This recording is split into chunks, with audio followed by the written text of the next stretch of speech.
Have you ever walked past an old, grand mansion and wondered about the secrets hidden within its walls? What if I told you that inside one such estate, a story unfolded that would change the course of history forever? A story of quiet rooms, ticking clocks, and forgotten geniuses whose work remained a state secret for decades. This isn't a work of fiction. This is the incredible true story of Bletchley Park, a place where the tide of World War II was turned, not on the battlefield, but in the minds of a few brilliant individuals. Today, we're pulling back the curtain on the clandestine world of these codebreakers and the secrets they guarded, secrets that, once revealed, will absolutely keep you awake at night, pondering the what-ifs of our past.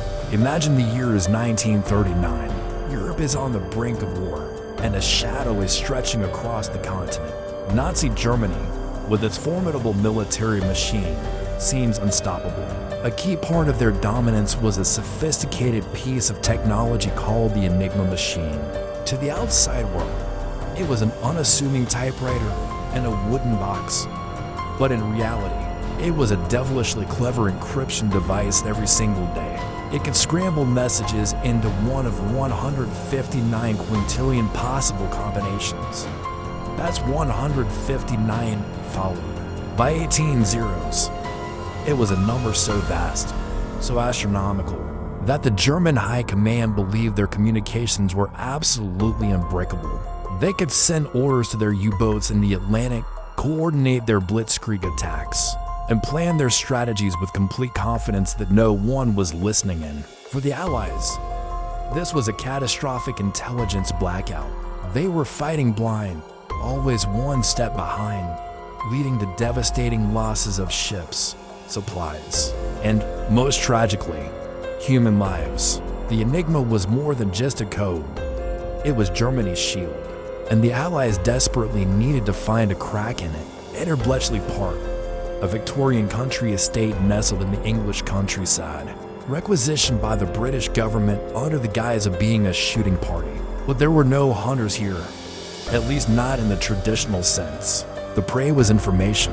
Inside this mansion and its surrounding wooden huts, an eclectic group of people was assembled. They weren't soldiers, they were mathematicians, linguists, chess champions, and crossword puzzle experts. They were civilians, men and women from all walks of life, brought together for one top-secret mission: to break the unbreakable. At the heart of this extraordinary team was a man who was, in many ways, an enigma himself, Alan Turing, a socially awkward but breathtakingly brilliant mathematician. Turing possessed a mind that could see patterns where others saw only chaos. He understood that fighting the Enigma machine with human brains alone was a losing battle. The machine was too fast, too complex. You couldn't just outthink it, you had to outcompute it. And that's precisely what he set out to do. Turing's vision was revolutionary. He proposed building a machine to fight a machine. This wasn't just a simple calculator. This was an electromechanical behemoth, a forerunner to the modern computer. They called it the bomb. The bomb didn't solve the Enigma code in the way a detective solves a murder. Instead, it was a machine of brute force logic, based on snippets of intercepted messages where they could guess a word like Heil Hitler, or whether the bomb would rapidly cycle through thousands upon thousands of potential Enigma settings. Its spinning drums and clicking relays were like a symphony of computation, hunting for a logical contradiction. When the machine found a setting where the guessed word made sense, it would stop. That single stop would give the codebreakers the daily key, the magical piece of information that would unlock every German message for that 24-hour period. It was a race against time, every single day. As the clock struck midnight, the Germans would reset their machines, and the codebreakers at Bletchley Park would have to start all over again. The pressure was immense, the work relentless, but the breakthroughs were monumental. The impact of their success cannot be overstated.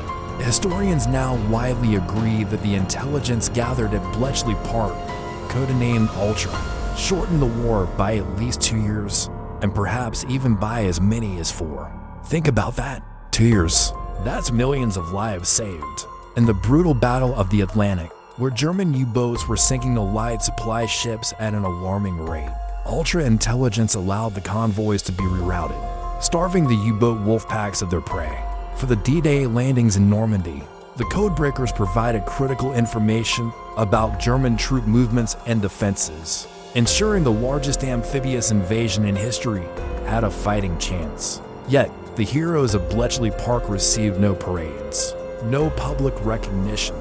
Their work was so secret that its very existence was denied for nearly 30 years after the war ended. They returned to their ordinary lives, bound by the Official Secrets Act, unable to tell even their closest family what they had done or the pivotal role they had played in winning the war. They were silent saviors, their contributions buried in classified files. But the story doesn't end with the war. Alan Turing's theoretical concepts, the very ideas that brought the bomb machine to life, became the foundational principles of computer science. His 1936 paper on computable numbers introduced the concept of a universal machine, a single device that could be programmed to solve any computable problem. This is the blueprint for every smartphone, laptop, and server we use today. The digital world we inhabit, the internet, artificial intelligence, the very device you're watching this on, all have their roots in the mind of this one man, and the urgent, secret work carried out in the old country mansion. Tragically, Turing himself would not live to see the world he helped create. He was persecuted for his homosexuality, which was a crime in Britain at the time, and died in 1954 under tragic circumstances. It was a devastating end for a man who had given so much. It took decades for his country to recognize its debt to him, finally issuing a posthumous royal pardon in 2013. The secrets of Bletchley Park are a powerful reminder that history is often shaped, not just by the soldiers on the front lines, but by the quiet intellectuals in the back rooms. It makes you wonder, doesn't it? How many other hidden stories and unsung heroes are out there? Their contributions still locked away in dusty archives or forgotten by time. What other pivotal moments in our history were decided not by a bang, but by a whisper, a scribbled note, or the click of a strange machine? The world we know today was built on a foundation of such secrets. Can you even begin to fathom how different our reality would be if the code had remained unbroken? Without their work, the map of Europe, and indeed the world, could look entirely different today. And without the technological seeds planted in Bletchley, our journey into the digital age might have been delayed by decades.